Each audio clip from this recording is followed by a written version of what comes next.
Good evening, everyone. It is Saturday. You're welcome to your very first Saturday night Rotor Talk Live, Season 1, Episode 1. Very first time we've done this here on a Saturday night. You're welcome to your very first Saturday night. I got one of my windows open here. Hang on a second. Okay, let's go ahead and kill that. Okay, I think I should be good now.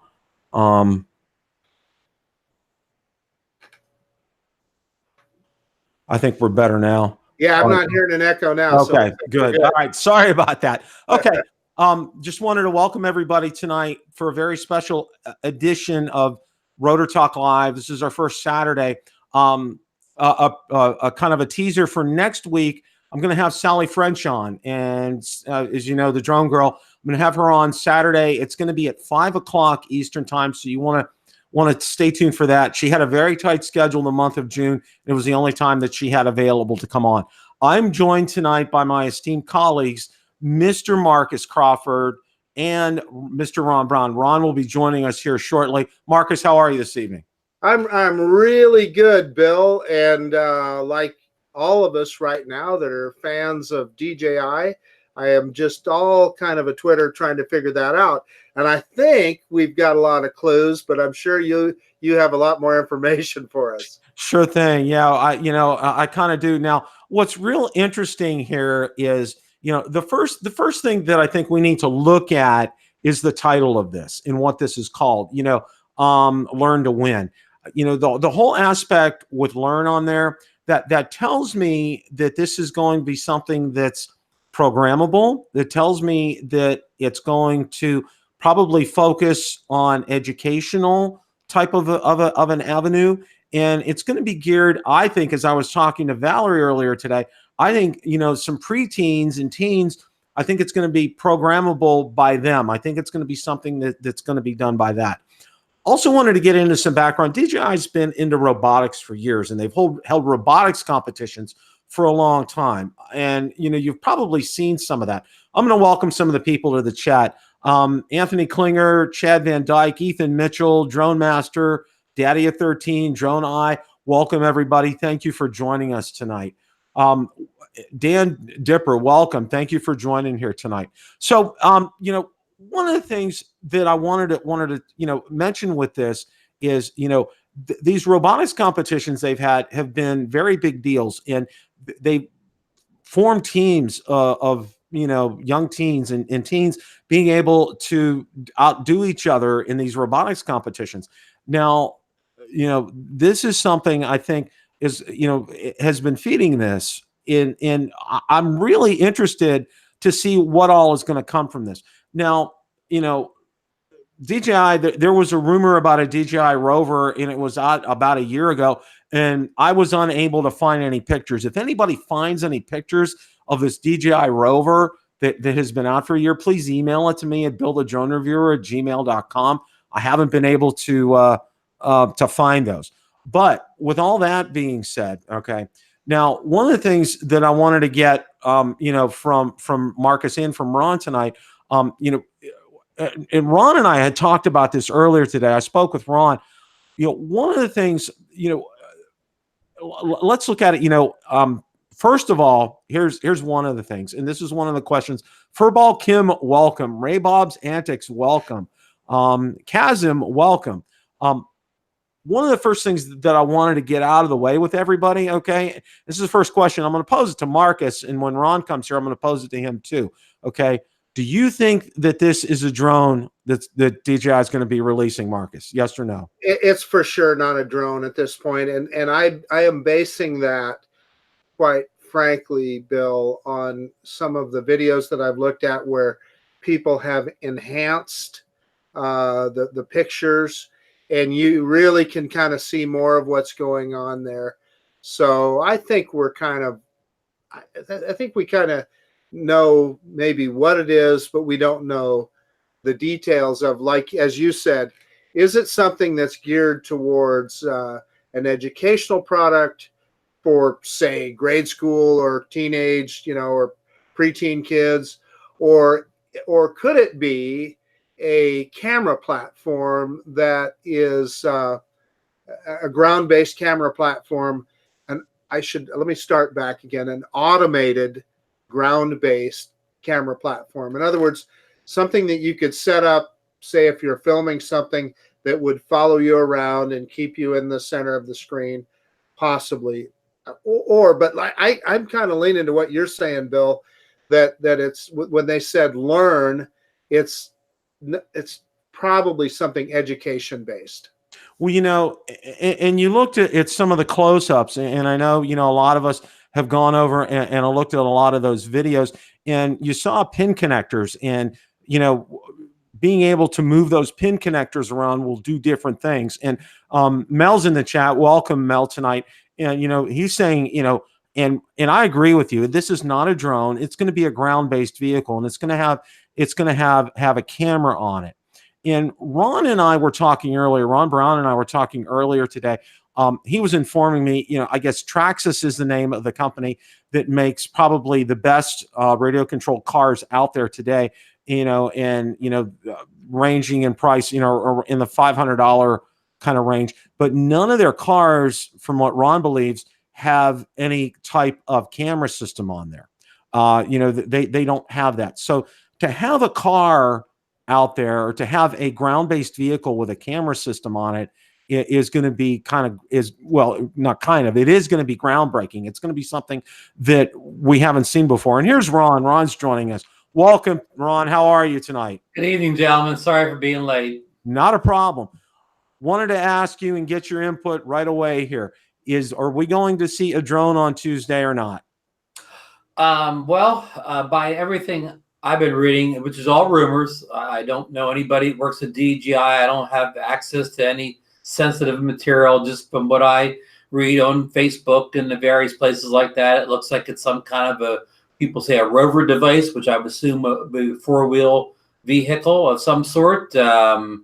That's my only early indications. Again, that's totally rumor, totally unconfirmed. But I'm thinking, just for the fact that they're not having a live event, that it's probably not going to be a drone. Yeah. What do you guys think? Yeah, that's exactly. Both Marcus and I are in agreement. We don't think that this is going to be a drone. Especially looking at the video and the different telltale signs. You see the wheel that's in there. You see the connectors that are in there. You never see connectors on a drone like that. I mean, there are. It looks like they're pluggable and that they can be moved around and so forth. That's a big thing. You also see what looks to be like some type of a gear out there, and you never see this on a drone. I mean, these are things that are not readily apparent, and you don't.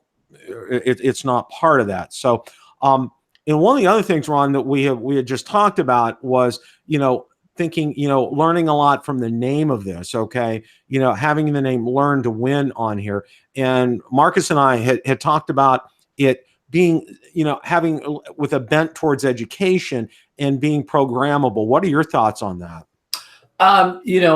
We talked about this a little bit this afternoon, and I know, the past, we'll say 3-4 years, there's been a lot of, at Christmas time, a lot of I'm going to call them toy robots and things like that kids can program. And I believe that one of the Tele, when it first came up, one of its selling points is programmability. So that could all, play into what's been popular among, again, I can't think of any of the toy products that kids can program, but there's many of them out there, like little robots and little forklift things. Again, I'm sorry I don't have the name of the company that makes these things. But again, the Tele was programmable also by, I don't know if it was I think it was third-party apps. So I don't know if that really caught on. I still see a lot of people doing Tele reviews, and none of them talk about their programmability anymore. So I don't know how well that really went over. So if DJI is banking this device on people programming themselves, I don't know if that's the smartest idea. But again, it's all speculation anyways. But what do you guys think? Hey, so can I jump in, Bill? So I have a question for the two of you, and this is the $6 million question, or maybe it's the $500 question. I don't know. But and we've had these kind of discussions before. Are you ready to push the button the minute they make the announcement? I'm getting my Staples big red button ready for Tuesday at what time, Bill? Tuesday at 6. Well, I think it's 6:30, but looking at their timer, it will show at 10:30 tonight. It'll show it'll be exactly 3 days. So it says 10:30 p.m. UTC-4, and looking that up and trying to translate that, I put it into a UTC time calculator. It says it's 6:30, but people tell me UTC-4 means it's already at Eastern time, and it would be 10:30 p.m. our time. But I don't see DJI doing that. So, and now to answer the question, the $6 million, $500 question, the answer is no for me. Okay. Because I'm waiting for something with props on it. All right. Right. That's my answer for that. So, well, I mean, the tough part here is, like everybody wants to, like when the Osmo actually came out, people know what an action camera is. They know what to expect. So there's people are ready to buy something like that. Just that they released a new drone, a new Spark, or anything came out this summer, people are ready for new drone. But it's hard to introduce a totally new product in the marketplace and immediately get people to spend, without even, when you kind of create a whole new category, which, again, I'm not saying they're creating a whole new category, but they are. I mean, right now, does anybody in mass quantity sell anything like a roving device with a camera on right now, Bill? Yeah, there's a $6 million question. The answer is no on that. So, it's going to present a unique market, so to speak. There's going to be like, I'll call hobbyists, for lack of a better term, or nerds, or drone nerds, or just tech geeks that are going to want to buy this. Okay. And there's going to be, being that it'll probably be geared with an educational pull to it. There's going to be educational institutions that will want to buy this as well. But, I had also tossed around the idea of thinking, is this something that could be used by first responders? Because you've seen, and I don't know the name of the company, and there's a great company out there that makes a lot of these robotic devices that can go out and sniff bombs and, provide a camera view and hostage situations and things like that. Is this something, that you could do this? And one of the other things along these lines, and here's my question for both of you. Do you think that DJI will accessorize this and to have options to be able to, say, add a robotic arm, being able to program that robotic arm and be able to do things with it, say, like, have it go fetch Valerie a cup of coffee in the morning, kind of a thing? What do you guys think about that? That would be interesting. And if it was something like that, that could be kind of fun to mess around with. The other point, though, is the question about would you hit the button or not. If it was something Tello-esque, in other words, a little educational device, kind of a fun little toy to mess around with, and it was $100, I bet we'd all probably buy it. $100 is one thing. If it's something that's $500, it's going to have to be something that really draws us in and finds our interest. And to Ron's point, if it's a new category, $500 or $1,000 or whatever it could be, it'd be a lot of money. Now, the game changer there would be, like you said, Bill, if it's something that you could find a use for, that different attachments, different things, hey, that could be a game changer that we'd all go, wow, I have to have one of those. And what we know about DJI is they're very innovative, and they tend to come up with things that we didn't know we needed until we see it.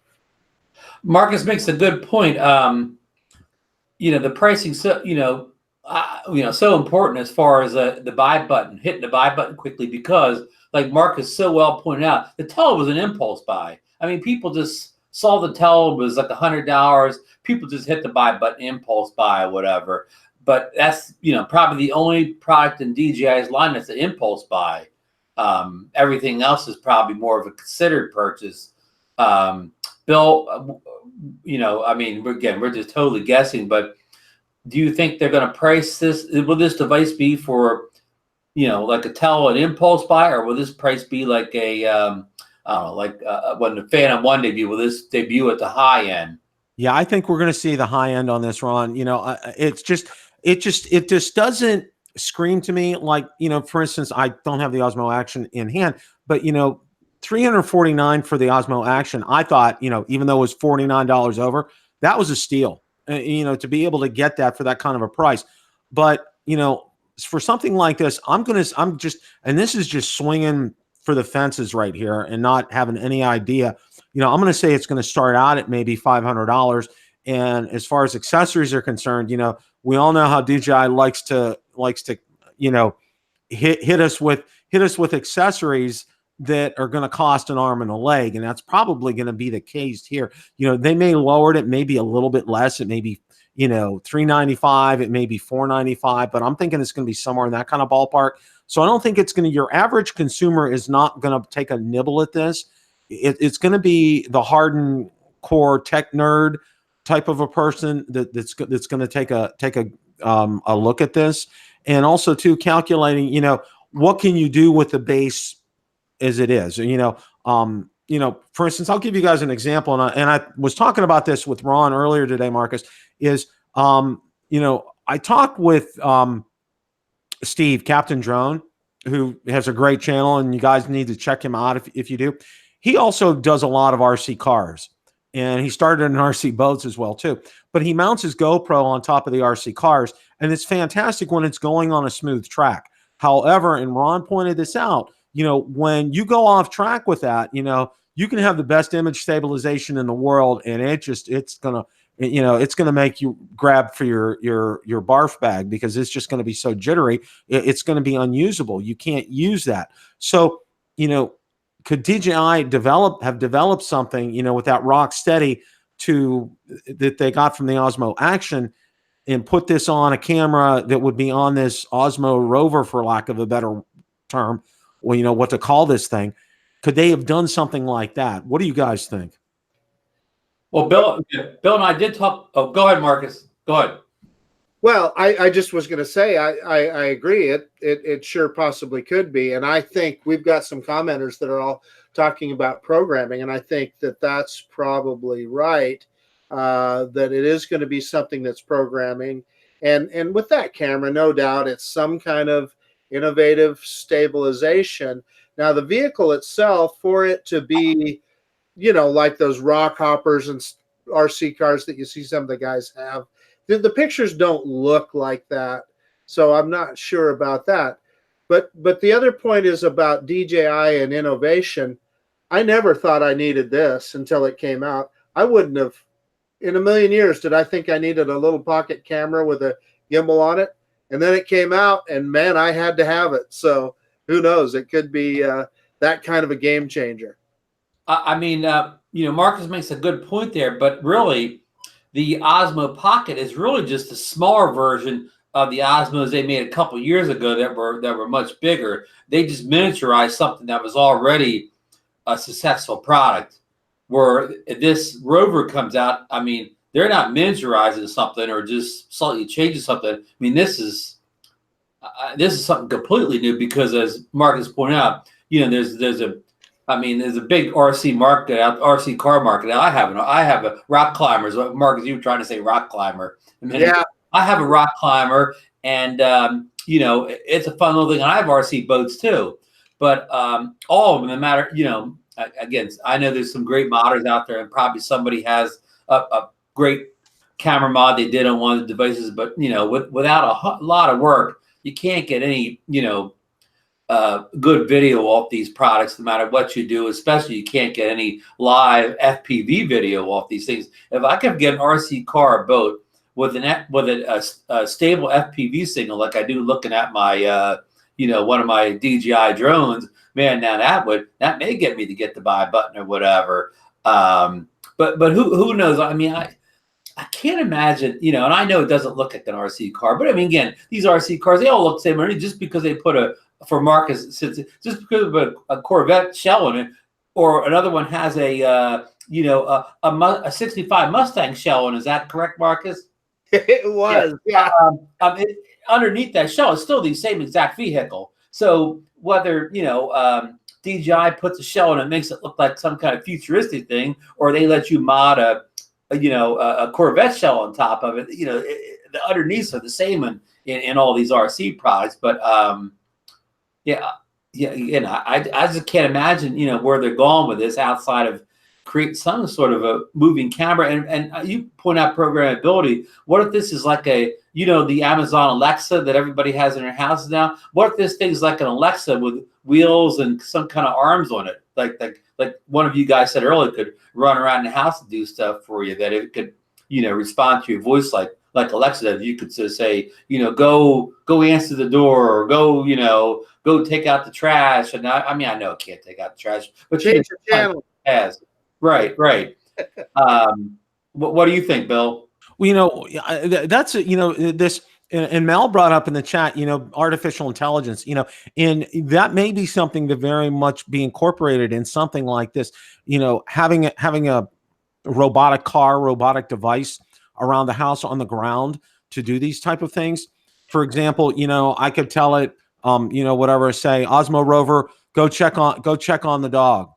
And it will try to go find the dog and send me a video of it. Like, say, like from during the day, it's like one of the things that Valerie and I like to do is we have some house cams and we like to see where the dog is. Well, sometimes she's not in the cam. So what if I could be able to say through an app, say, Osmo Rover, go find the dog, and shoot a video so I could see it, and it'll go over there. And next thing you know, I hear a ding on my phone and I see a video of the dog. Something along those lines. Or here's another possibility. All right. Osmo Rover, take the Mavic Air outside. And it takes, it's big enough where it can actually physically take the drone outside for you. It's just, the possibilities are limitless with something like this. And yeah. Bill, are you describing an episode of the Jetsons? Probably. That was good. Lon Dennard is saying in the chat there that he thinks it's a code teacher, which it could very well be, just strictly an educational device. That makes a lot of sense. And again, and I don't mean to belabor this point. I don't see this as a real consumer centric type of device. I see it as I see it fitting a niche here. And I think Lon brought up a good point. It may just be for the purpose of educational use, but it could be used around the house for some of these things that we're talking about, being an Alexis type of device, and to be able to go to do some real simple, basic tasks, and, be able to say, go to the front door and look out the window and, so I can, with the camera down there, and gives you a first person view, or go out to the back door. I want to take a look outside the back door, just be able to do some things like that. It could do these type of things. So, we're on pins and needles until Tuesday. Really. Real quick, Marcus. I don't have a tell, never had a tell.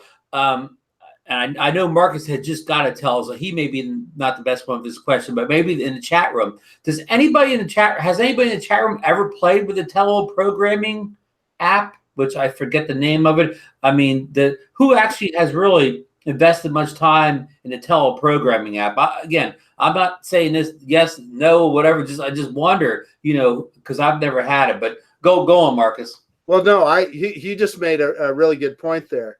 But I guess what I was going to agree with Bill is that, there could be a use for a mobile camera. In other words, something that you could say, go look, that I could see where that would be useful. But the other use for a mobile camera to me is when you are filming something that you're doing. Let's just say that you're putting together a little cooking video. Your wife wants to show somebody how to prepare this or that. She sets that thing on the counter. It moves back and forth and follows everything she's doing, keeps her in middle of frame. Let's say I'm making a drone video and I want people to see what I'm doing while the drone's flying. If you had an automated camera platform that was keeping you in focus and following you around, I can see a use for that. Can you imagine the DJI program is sitting around thinking, we're going to make this for drone reviewers so it can help them film the drone is better. I mean, you got a good point, Marcus, but it's just kind of hard to imagine somebody with. I mean, it has many uses, but yeah. Well, I mean, that's the one that I thought of. But what if you're you know, at a well, I was what if you're at your kid's little league baseball game and you feel like standing there holding the camera the whole time, and the little rover running around, and it can even, like, you know, I don't know, you know, can track the ball when your kid hits the home run over the fence or something. I think Bill wants to say something though. Yeah, Mel sent me a picture, and I'm going to go ahead, and I've been looking for it and I couldn't find it. Mel, thank you so much for sending this. It's real interesting. Now, this is when there were all the leaks about the Mavic 2. Let me see. I'm get this up. Yeah, that thing in the background there. Okay. You know, here's the pocket right here in front, which is real interesting. Where I have the, well, you can't see the cursor, but you know, right in front is the Osmo Pocket laying on its side, and then in back where, you know, supposedly was iJustine. You know, that device looks like it's over there. I mean, it looks very similar to what we've seen with the leaks. What do you guys think? That's it. I guarantee you that's what we're going to see on Tuesday. Yeah. Interesting. But who knows, that with what we're guessing about is the functionality of it. Yeah. I've seen that picture. Also, 400 AGL was saying that the Pocket does that now as far as tracking. Yeah, it does that, but it also, the tracker is limited. It even when I try and just do a YouTube video, you bend over to pick something up, it loses you, and you have to figure out how to reacquire. So if it was something more sophisticated than that, it would be it could be very useful. Hey, Bill, remember when you know, the Pocket was first released or whatever? Even before, there was a lot of speculation that the Pocket would fit on another device, and we all thought it may have been a drone. What if the Pocket will fit on this device as its camera? It could, you know, you could have hit the nail on the head, Ron. I mean, this is exactly what it could, or you know, and I'll take it one step further. Maybe the Osmo Action will be put in there, kind of like a GoPro Karma type of a thing, but only ground based. I'll take it one step further. What if both do? What if both do? Yeah, that's, you know, there's I mean, and I tell you what, if that's the case, then you will get a lot of people hitting that buy button on Tuesday when this comes out. This rover would be the ultimate accessory device then, huh? Yeah, it'll be, you know, if this was accessory to your DJI camera, that would give them something GoPro doesn't have. That would blow GoPro out of the water, because as we know, the Osmo Action is sort of like the equal to the GoPro Hero 7. Not really, it's you know, it's downer, where if they added this device to it, that would really send GoPro running for the developer board. It could be, you know, or we could be just, you know, blowing some smoke and there's an embedded camera in it already. I don't know, but it's kind of fun to speculate about this kind of stuff. You know, it's like, you know, I follow, you know, I have a tech channel as well, and I follow smartphones, and, you know, I follow the iPhone, and I follow, you know, Samsung's phones, and, you know, I kind of know a little bit about them. And my son is a manager of a cell phone kiosk at a Costco, and does quite well with this and has a great knowledge of it. And it kind of helps him as well. And he loves reading about the speculation and thinking what's going to happen. And, you know, and this is kind of fun too, because, you know, we know something's coming out on Tuesday. You know, we're almost 100% sure of what it is, but its functionality and what it's going to be, you know, wrapped around. You know, I think that's the thing that we're kind of grasping for right now, and to try to be able to figure that out. But I think we're getting somewhat of a handle on this. And you know, if this is something, you know, again, you know, Ron set up real well. You know, if even if it's not a camera, you know, not friendly for the Pocket or for the Action, you know, even if it does have a camera in it, it's something that's going to be unique. It's not going to be something that, you know, GoPro has. It's not going to be something that anybody else has. I know somebody else had put in the chat, and I wanted to go back up there.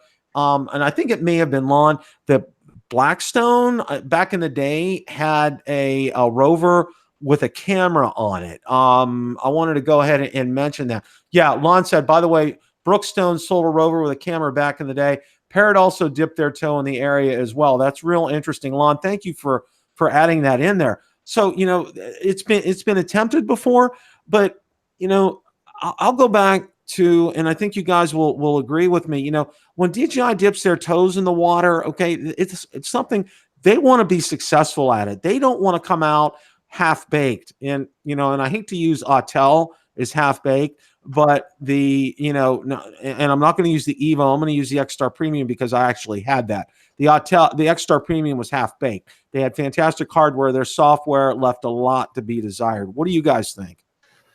Go ahead, Marcus. Well, I think you kind of nailed it. And what is striking to me about this whole conversation is that I think everybody has agreed that it's some kind of a ground-based vehicle with a camera on it.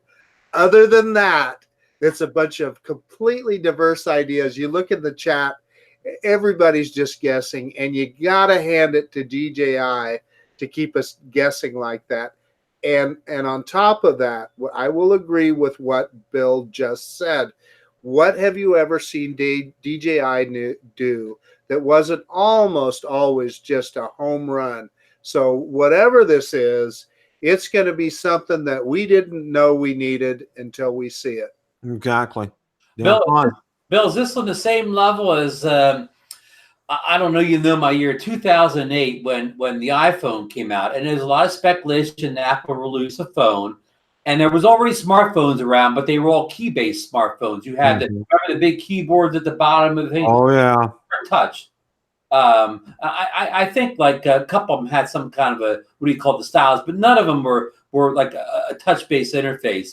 But anyhow, so Steve Jobs got up at the Apple keynote, January of, I think it was 2008, if I'm off by a year, and he said, today we're gonna release a internet connection device. We're going to release a camera, and we're going to release a phone. And he kept saying it over and over again until people realized all three devices were the same thing.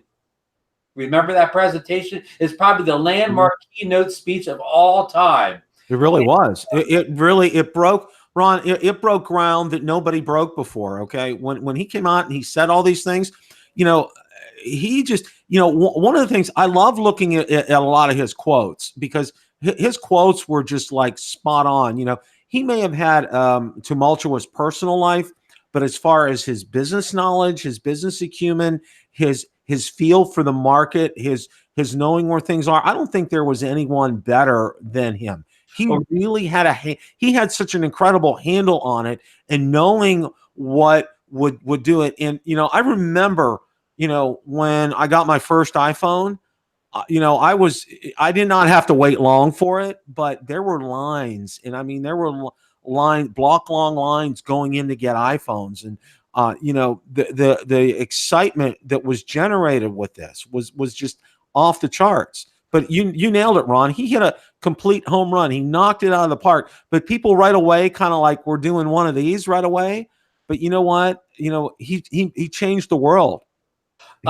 Yeah, and to your point, Bill, you know, how DJI enters the market, Apple entered the market the same way. When they entered the smartphone market, they didn't enter at the bottom or the middle, or they just didn't do what everybody's doing. They came in. The first smartphone they ever made was the best one. They entered the smartphone market at the very top of it, and all their things. When they made the watch, the Apple Watch, there were smart watches out, but they came in. And I think almost like the first week they were out, they sold more smartwatches than were ever sold by all the other companies in history combined, like in a short time or whatever. So DJI is the same mentality. They're not going to come in with a middle of the road product, you know, that if they're going to come in, they're going to come in, you know, strong. But again, but we're speculating. What are they coming? What if we're all?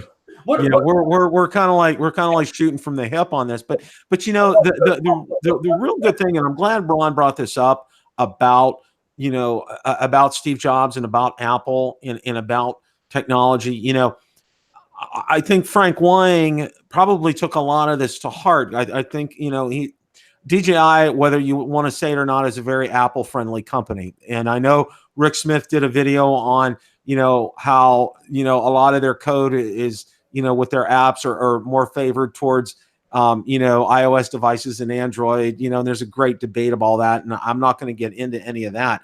But I think he based a lot of his business practices on Steve Jobs and what Apple did. And he, you know, he's done a great thing with his company in a very short amount of time because, you know, from where DJI was back in 2013 to where they are today, it's phenomenal. In 5-6 years time, they have just gone through the roof in what the technology that they've been able to provide us. And, you know, they really do their homework. They really research things, you know, and you know, it's so, like I said, the parallels with Apple are just kind of off the charts as far as this was concerned. I'm going to kind of wrap things up here because I think, you know, I think we've kind of covered some things. You know, we'll go to Marcus, we'll go to Ron, and then we'll go to myself. You know, just want to have some of your final and closing thoughts.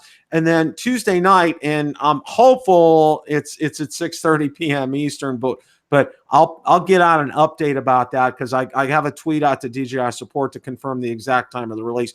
You know, we'll be talking about it Tuesday night on Rotor Talk Live, so stay tuned for us.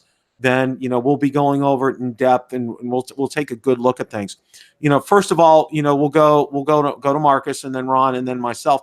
But what are your closing thoughts here, guys? Closing thoughts.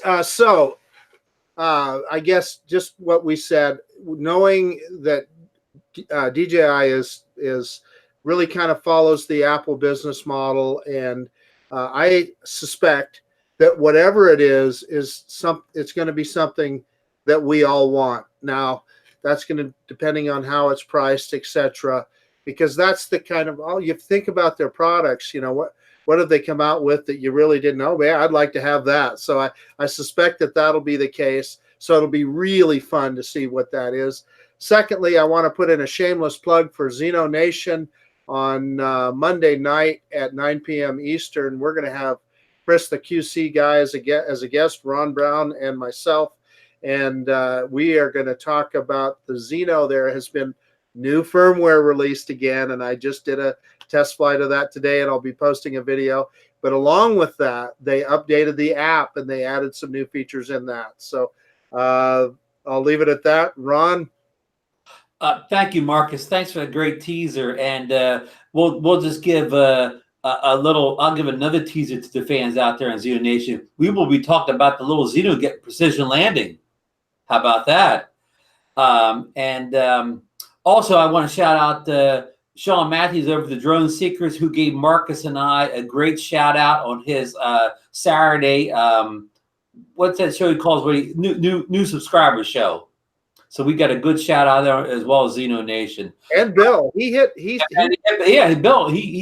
shouted you out real good on that his show this morning, or I guess it was yesterday for him. He's so far ahead of us, but you got a nice shout out too, Bill. He thanked you for, you know, putting a special Sunday show on so he can make an appearance. So so everybody out there, I know the Drone Seekers have kind of been European centric or whatever, but more and more people in the U.S. are starting drone seeker groups. But back to the topic at hand, the release on Tuesday. I don't want to be a downer now. I'm not trying to burst anybody's bubble, but what if this is some kind of more of an enterprise release device? Well, you know how when people say, oh, another Rowan camera came out or whatever, this could just be a boring enterprise device that doesn't really interest the basic consumer. I mean, because we're just totally speculating. Again, before you get your hand to buy button, just be careful they don't release an enterprise-centric product. But on that note, I gave you the downer note. Now we're going to send it back to Bill to pump everybody's interest up again. Well, first of all, you know, there are links in the description for ZinoNation. You want to check them out on Monday night at 9 o'clock Eastern. Ron and Marcus do a fantastic job about the Zino, and you definitely want to check them out. There are some great updates. I know Ron had talked to me about precision landing with the Zinos, so definitely check them out Monday, and definitely check their channels out. I put links in the description for Ron's channel, for Marcus's channel as well. They put out some incredible videos. So if you haven't subscribed to either one of them, please do so. They do a fantastic job with that.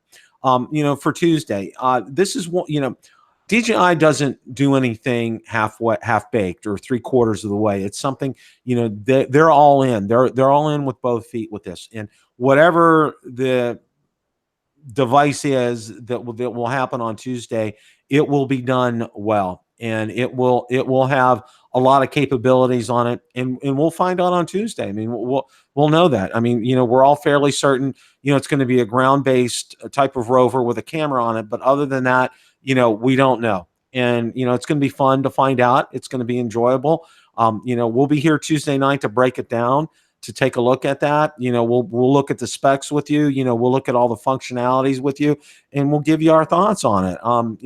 As far as I can say. Also want to throw in a shout out about Spin Up 2019.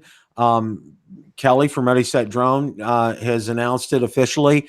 You can buy tickets out there. There's a link. I'll make sure I get a link in the description for everybody to do that. Now, through the end of June, you can get tickets at the discounted price. When you go past June, however, they do raise up. I think $25, and I think it will go up another $25 in another month after that. So the early bird gets a good price as far as this is concerned. So, it's an event that I'm looking forward to. Valerie's going to go to it. I'm hopeful of seeing Ron and Marcus there. And a lot of you out there, a lot of our subscribers out there. I think that will be good. So that kind of wraps things up for tonight. I hope everybody has a great rest of your weekend. Get out, if it's nice weather tomorrow, make sure you get out and fly your drone. I also want to give a shout out to Sean Matthews as well from the Drone Seekers. Sean absolutely is fantastic. I think he's a great guy. He comments on every single one of my videos, and it's always a positive, upbeat comment. Sean, thank you so much for that. And I give you a shout out as well, and for the great work that you do, and just promoting the good news about drones. And that's where I kind of want to leave it at tonight. Let's do more drones for good. Remember, it's a great day to fly. Take care, everyone. Great day to fly.